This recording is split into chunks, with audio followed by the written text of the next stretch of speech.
L'ancien prodige du kickboxing Israël Adesanya est un athlète complet, mais surtout une machine à chaos spectaculaire. L'ancien danseur néo-zélandais est en train de régner sur la catégorie middleweight de l'UFC en démontant ses adversaires dans le plus grand des calmes. Ce qu'on va analyser aujourd'hui, c'est son entraînement aquatique très particulier pour gérer son stress et sa respiration afin d'être le meilleur possible dans la cage.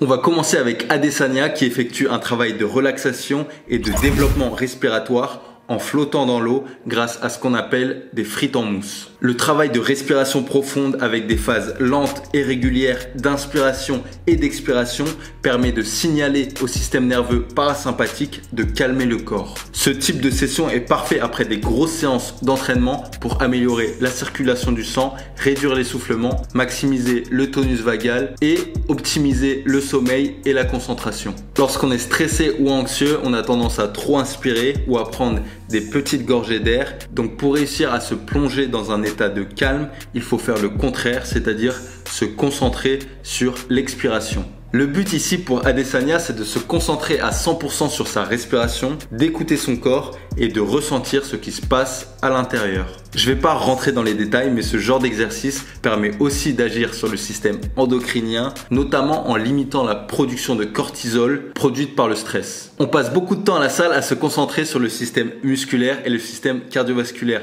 mais trop peu de notre temps est dédié au développement de notre système nerveux et de notre système respiratoire qui sont pourtant très importants. Avoir un bon cardio sans avoir de bonnes capacités respiratoires va impacter négativement le sommeil, la récupération, le système immunitaire car ça va engendrer trop de stress pour le système cardiovasculaire. Lors d'un camp d'entraînement, tu peux soulever aussi lourd que tu veux, courir aussi longtemps que tu veux. À un moment donné, il va falloir se concentrer sur la récupération. Dans une piscine, on peut expérimenter un état très calme et relaxant, mais aussi un état ultra stressant. En faisant des exercices de respiration sous l'eau, comme ici à l'image, Adesanya challenge dans le même temps son système nerveux. Avec le temps et la pratique, il est capable de rester de plus en plus longtemps sous l'eau et de gérer son stress de manière optimale. Cette atténuation du stress a pour but de réduire les réponses cognitives et émotives défavorables à la performance. Même s'il y a tout pour être stressé, parce que être sous l'eau, comme ici à l'image, n'est pas une situation habituelle, Adesanya doit se relâcher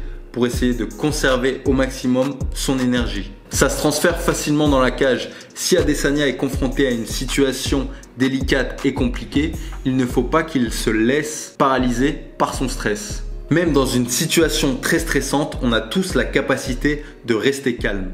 Alors oui, c'est un combattant d'expérience qui a l'habitude de gérer son stress, mais ça peut toujours être optimisé. Et c'est pour cette raison qu'il fait ce genre de travail, surtout pendant un camp d'entraînement très intense où il faut réguler le système nerveux pour contrôler la production d'énergie. Et moins le combattant va subir le stress, plus son système nerveux va lui permettre d'être performant, de générer une force maximale, d'être mobile, etc.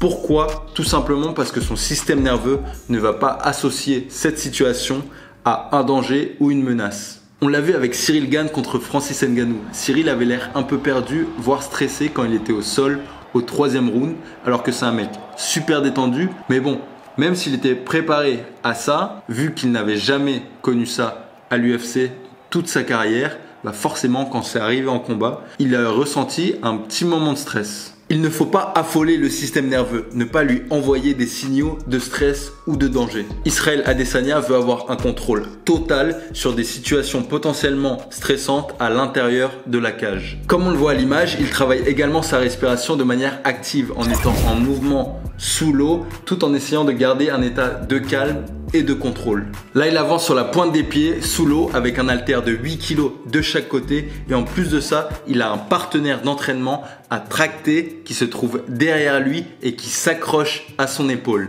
Ça permet de solliciter le système cardio-respiratoire. Le système cardiovasculaire et respiratoire travaillent ensemble pour récupérer l'oxygène, le transporter vers les tissus corporels pour l'utiliser efficacement. Ces exercices sous l'eau permettent d'améliorer les capacités des voies respiratoires, des poumons et des muscles respiratoires. Par exemple, c'est un bon moyen d'augmenter sa VO2 max. La VO2 max, c'est la consommation maximale d'oxygène que l'organisme est capable d'absorber pour subvenir à ses besoins lors d'un effort physique. C'est tout simplement un indicateur de performance. Notre capacité à bien respirer, comme ici à l'image, augmente notre endurance, notre force, notre récupération et notre gestion du stress. Le fait de faire ça dans l'eau permet de faire un travail respiratoire, physique, sans impact. Il y a donc naturellement moins de traumatisme au niveau des articulations, ce qui permet à Adesanya d'augmenter son volume de travail sans flirter avec la zone de surentraînement. C'est d'ailleurs pour cette raison que la natation est l'un des sports où l'on s'entraîne le plus. En plus de ça, l'eau a un effet drainant et massant sur tout le corps, donc le travail en piscine